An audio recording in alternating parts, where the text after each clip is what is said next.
Comment guérir tes blessures émotionnelles?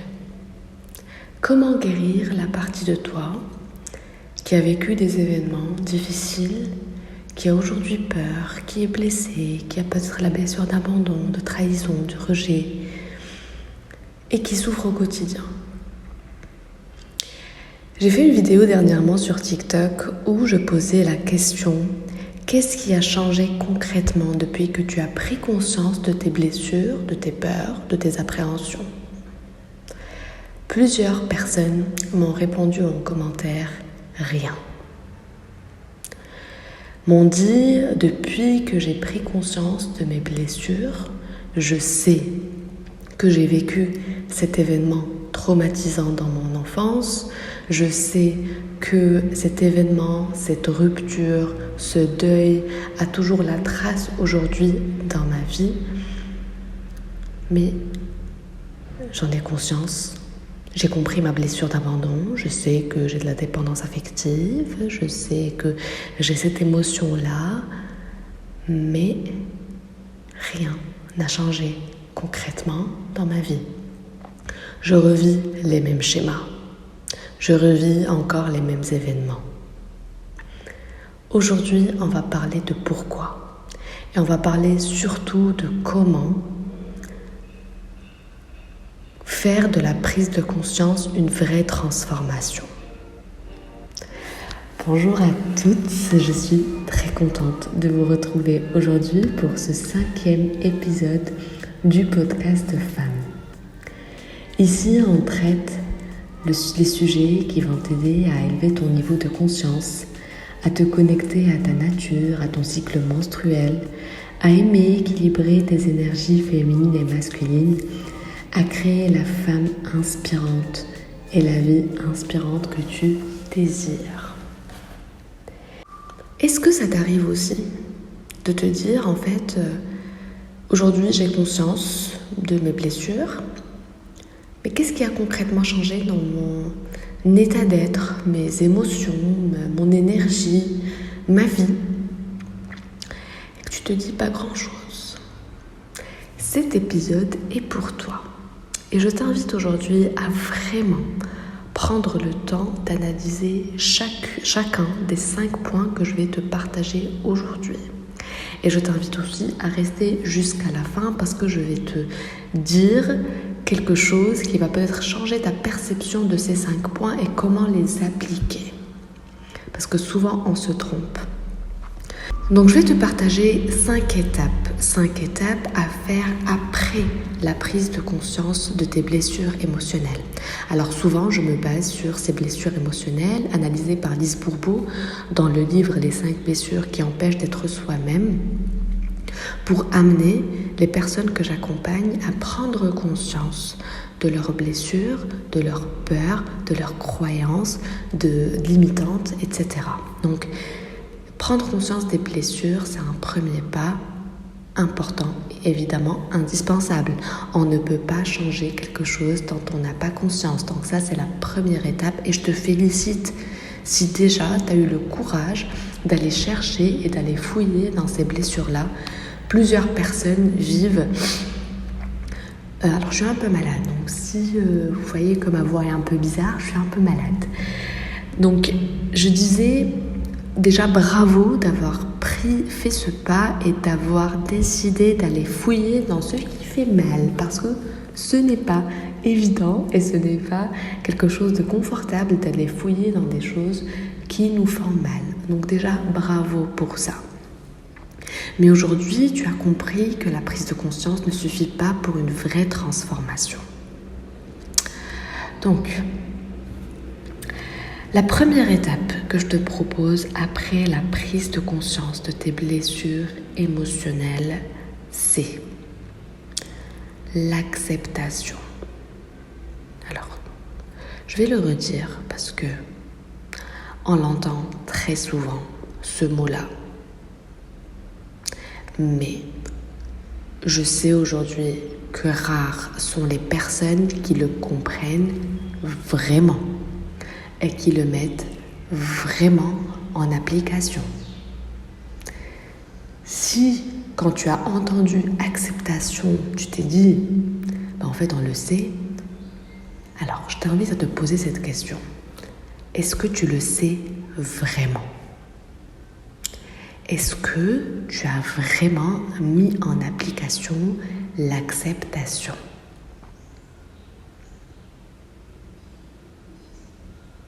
Je te donne un exemple. Si par exemple tu as du mal à lâcher prise, à faire confiance à la vie, aux autres, à toi-même, l'acceptation, c'est accepter qu'aujourd'hui, cette partie de toi fait partie de toi. L'acceptation, ce n'est pas la résignation. Et l'acceptation, ce n'est pas vouloir aujourd'hui et tout de suite changer cette partie de toi. Accepter, ce n'est pas se résigner. Accepter, ce n'est pas croire que cette partie de toi qui n'arrive pas à lâcher prise, c'est toi. Se résigner, c'est de se dire, cette partie de moi est moi. Ne pas être capable de l'observer avec un recul, avec discernement. Ça, c'est la résignation. Et l'autre extrémité, on se dit, je veux la changer aujourd'hui, tout de suite. Oh mon Dieu, je n'arrive toujours pas à lâcher prise. Je dois méditer 100 fois par jour pour pouvoir le faire tout de suite, aujourd'hui, avant demain. Ça, c'est aujourd'hui l'autre extrémité de la résignation. Accepter qu'il y a une partie de toi qui ne lâche pas prise, c'est accepter que tu es bien plus que ça, c'est de savoir que tu es bien plus que ça, mais accepter qu'il y a une partie blessée en toi, avec ses émotions, avec ses pensées, être là. Être là, juste se dire, en fait, aujourd'hui, c'est là. C'est pas tout moi, parce que moi, je suis composée de plusieurs choses, mais une partie de moi, oui, n'arrive pas à lâcher prise aujourd'hui, point. C'est tout. Deuxième étape, c'est la guérison émotionnelle. Alors cette étape, concentre-toi bien. La guérison émotionnelle, c'est être là. Souvent, quand tu as besoin de soutien de la part de tes proches, quand tu passes par une période difficile, de quoi as-tu vraiment besoin? Eh bien, d'un soutien et d'une présence et d'une écoute active. Eh bien, c'est exactement ce que cette partie de toi a besoin. Elle a besoin d'une présence et d'une écoute active. Dans le même exemple qui est du lâcher-prise, aujourd'hui, tu as peut-être du mal à lâcher prise, les résultats d'un objectif que tu as en tête, etc. Et donc, tu sens de l'impulsivité, tu sens de l'impatience, de la colère, la peur, la panique. Ok, après avoir accepté cet état d'âme, de pensée, qui est une partie de toi, tu vas te dire oui, aujourd'hui je suis impatiente, je sens une impulsivité, je sens une peur, je sens une appréhension. Ok, c'est là. Maintenant, j'écoute ces émotions et qu'est-ce que j'ai besoin d'entendre aujourd'hui? Qu'est-ce que cette partie de moi a besoin d'entendre? Quel type de présence je peux donner à cette partie de moi? Pose-toi la question, le temps d'une méditation de 10 minutes et tu auras ta réponse. Cette partie de toi te donnera exactement ce dont elle a besoin pour faire cette libération et guérison émotionnelle. On veut s'écouter soi-même, mais on ne veut pas plonger dans l'inconfort de ses émotions. Pour pouvoir plonger dans l'inconfort de ses émotions, c'est de se dire, ces émotions, c'est pas moi, c'est une partie de moi. Et donc, je vais prendre le temps de les écouter, de m'asseoir, d'être présente à 100% à ces émotions, pour ensuite que cette partie de moi me parle et me dise exactement ce dont elle a besoin, ce qu'elle a besoin d'entendre, ce qu'elle a besoin que je fasse pour elle, pour être libérée, pour guérir. Maintenant, une de mes étapes préférées. La création. Que veux-tu à la place? Alors c'est là où souvent les personnes bloquent et s'arrêtent dans la guérison émotionnelle. C'est déjà pas mal, on est passé par la conscience, on est passé par l'acceptation, par la guérison. Mais ça ne suffit pas pour la vraie transformation que tu veux. Que veux-tu à la place? Toujours dans notre exemple du lâcher prise, si tu as un objectif et que tu as du mal à lâcher prise sur le résultat, ok, aujourd'hui tu as accepté que cette partie de toi fait partie de toi, que tu es passé par l'écoute, par la guérison émotionnelle, que tu as pu t'écouter, écouter ces émotions, écouter les besoins de cette partie de toi. Quel comportement veux-tu à la place? Toujours avec ce même objectif. De quoi as-tu besoin pour lâcher prise? Quelle est l'énergie que tu souhaites dégager exactement dans la même circonstance, dans le même cas, qui est avoir du mal à lâcher prise par rapport à ce résultat-là? Quel est pour toi le comportement idéal à avoir? Le comportement idéal à avoir, la pensée idéale à avoir, l'émotion idéale à avoir. Est-ce que c'est clair dans ta tête? Plusieurs personnes zappent cette étape-là qui est indispensable pour la transformation. Si ton cerveau est programmé à une façon de faire, à une façon d'agir, et que, ok, tu as pris conscience de cette façon d'agir, de ces limitations, des émotions qui te limitent, etc. Oui, mais vers quoi tu vas l'orienter? Vers quoi tu souhaites l'orienter? Vers le néant? C'est pas possible parce que tu as guéri la première façon de faire. Et donc par quoi tu veux la remplacer concrètement? Aider ton cerveau à se diriger vers une façon de faire, c'est ça qui va te transformer. Une nouvelle façon de faire, une nouvelle pensée par rapport à cet objectif.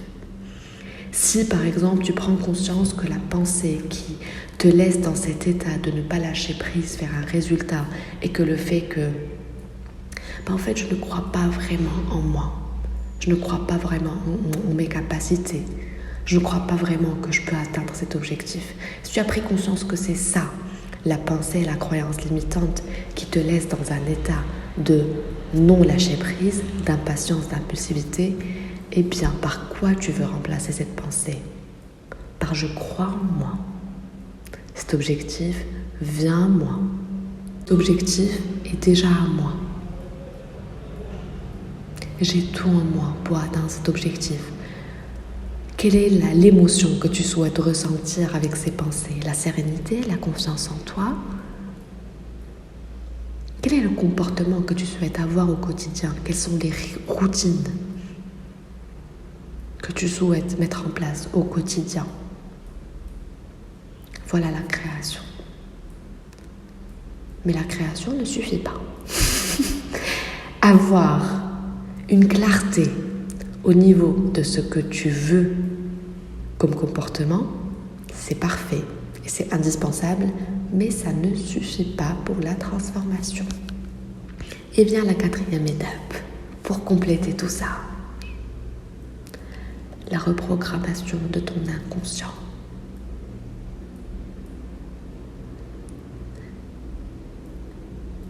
Si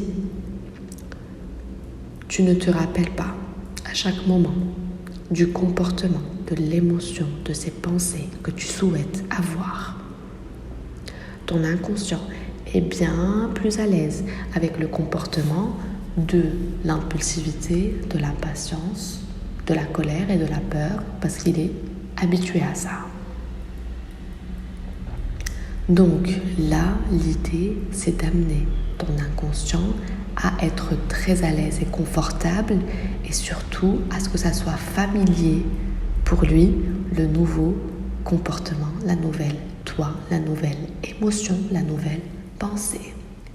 Et ça ne peut passer que par la reprogrammation de ton inconscient qui passe par l'hypnose, la méditation ou toute routine où il y a de la répétition.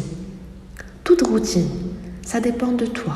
Est-ce que pour toi, écrire t'aide à ancrer les choses en toi? Est-ce que le fait de répéter une affirmation positive, quelle est pour toi cette routine où il y a de la répétition, répétition, répétition, ou bien de l'hypnose pour aller encore plus vite dans la reprogrammation de ton inconscient, ou la méditation? Parce que l'hypnose ou la méditation, tu entres dans un état méditatif, tu entres dans un état où tu es très relaxé, où ton inconscient accepte les changements beaucoup plus rapidement qu'une répétition où tu es à 100% consciente. Maintenant vient le dernier point. Le dernier point, pour moi, il englobe tout ça. Il englobe, c'est-à-dire que c'est lui qui va te donner la motivation de faire tout ça.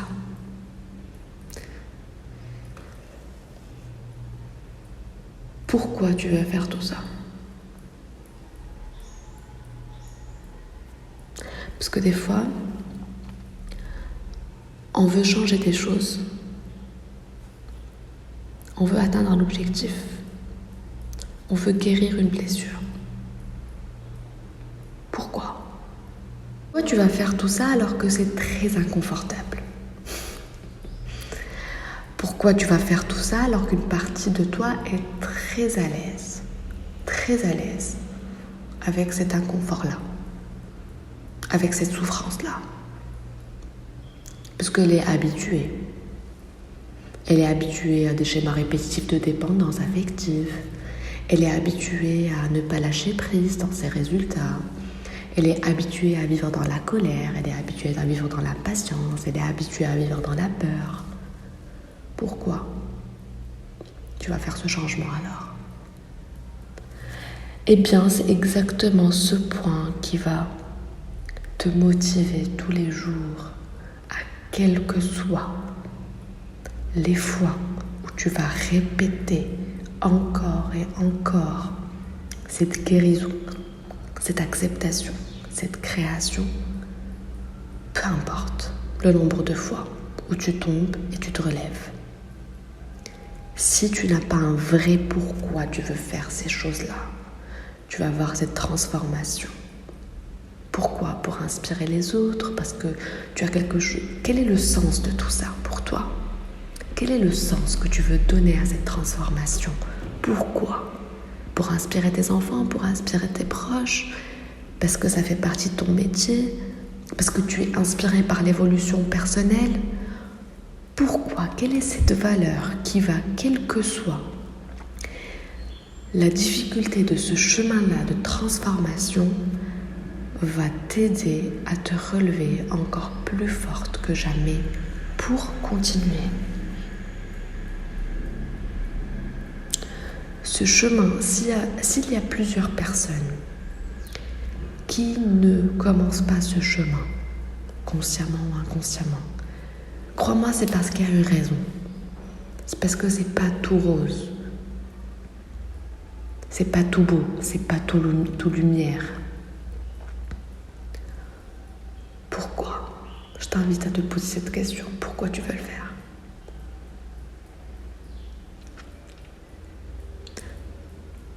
Personnellement, je veux le faire parce que je suis déjà très drivée et motivée par l'évolution.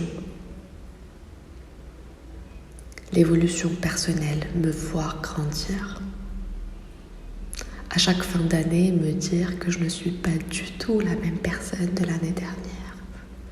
C'est quelque chose qui me motive intrinsèquement. La deuxième chose qui me motive, c'est plus je grandis, plus je vous donne plus. Plus je travaille sur ces parties de moi qui ont besoin de moi, plus je les vois, plus je les aime, plus je les accepte, plus je les transforme, plus mes coachings sont encore plus puissants, mes accompagnements sont encore plus puissants. Voilà ce qui me motive. Voir les personnes autour de moi, ma famille, grandir au fur et à mesure que je grandis. Voilà ce qui me motive. Voilà où, quelles que soient les erreurs que je fais, les échecs que j'ai, les fois où j'ai à recommencer de zéro, eh bien, je le fais avec grand plaisir. Ce n'est pas toujours confortable, mais je sais au fond de moi que je vais le faire. Je le sais. Il y a une puissance à l'intérieur de moi, même dans les plus grandes vulnérabilités. Je le sais, et c'est tout. Quel est ton pourquoi ? Quel est ton pourquoi qui va faire que, quels que soient les échecs, quel que soit ce que disent les autres, ce que pensent les autres, en fait, tu sais que tu vas continuer dans ce chemin d'évolution personnelle, dans ce chemin de transformation. Tu le sais. Voilà pour la 5e étape. Voilà pour les 5 étapes. Ces étapes ne sont pas linéaires. C'est-à-dire, s'il y a quelque chose, un domaine dans ta vie sur lequel je vais y arriver, sur lequel tu souhaites évoluer, te transformer, eh bien, tu ne vas pas passer par l'acceptation, ensuite la guérison, ensuite la création, ensuite la reprogrammation, et voilà, être tranquille dans cette linéarité. Non.